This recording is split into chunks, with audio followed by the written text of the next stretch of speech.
κινηματογραφική καταγραφή ενός ξενάκιου πολύτοπου είναι άτοπη. Ένα θέαμα που λειτουργεί σε πολλούς τόπους συγχρόνως δεν μπορεί να αποδοθεί πιστά σε μια και μόνη οθόνη και μάλιστα τηλεοπτική. Η μέθοδος που διαλέξαμε είναι μια μεταγραφή του πολύτοπου των Μυκηνών με καθαρά κινηματογραφικά μέσα. Επιχειρήσαμε δηλαδή την μετατροπή του πολύτοπου σε ένα είδος πολύχρονου. Αυτά που συνέβαιναν στις Μυκήνες συγχρόνως αλλά σε διαφορετικούς χώρους, εδώ αποδίδονται σε έναν χώρο αλλά με διαφορετικούς χρόνους.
Το πολύτοπο είναι ένα σύμφυρμα από πολλούς τόπους, συμβολή πολλών τόπων. Λέγω δε τόπο με τη γενική σημασία, την αφηρημένη, την πρακτική, την πραγματική. Τόπος γεωγραφικός, τόπος καλλιτεχνικός, της μουσικής ας πούμε, του φωτός, τόπος της ιστορίας, τόπος της ποίησεως, εδώ ιδιαίτερα, και ούτω καθεξής.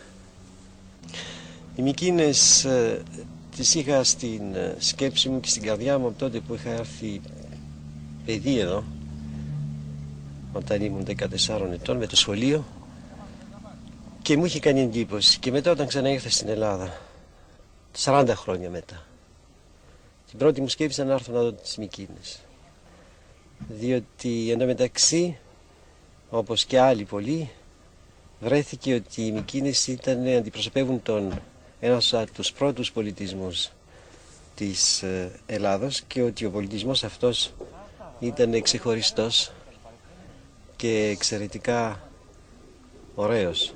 Λοιπόν, η μαγεία του τόπου, το ζήτημα της ιστορίας σαν ένας πολιτισμός ο οποίος είναι έκτακτος και παρατημένος κάπως από τον τουρισμό, ευτυχώς δηλαδή, αλλά και επίσης από την συνείδηση την ελληνική, την ιστορική.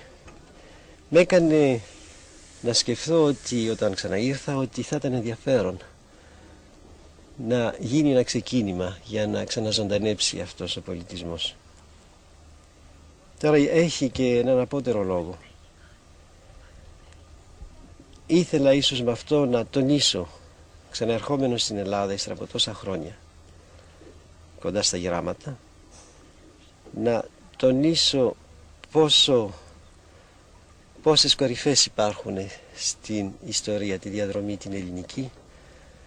Από τις κορυφές αυτές, αυτή εδώ είναι μια από τις πιο σημαντικές και τις πιο υψηλές, και ότι ίσως και οφείλεται στο θάρρος εκείνων των ανθρώπων, οφείλεται στην δημιουργικότητά τους, και ότι ίσως είναι αυτό που λείπει σήμερα περισσότερο στην Ελλάδα, και ότι θα έπρεπε με το παράδειγμα αυτό να είναι ένα ζωντανό συμβάν, γεγονός, ώστε να δημιουργηθεί ίσως μια νέα κορυφή στην Ελλάδα στο άμεσο μέλλον. Λέω δε το άμεσο μέλλον, διότι η πίεση και η εξωτερική και γενικά των ανθρώπων γύρω, διότι είναι 3 δισεκατομμύρια σήμερα, είναι πάρα πολύ μεγάλη, και μόνο με ανύψωση θεαματική της πυκνότητας της δημιουργίας μπορεί να επιζήσει, αλλιώς θα καταποντιστεί.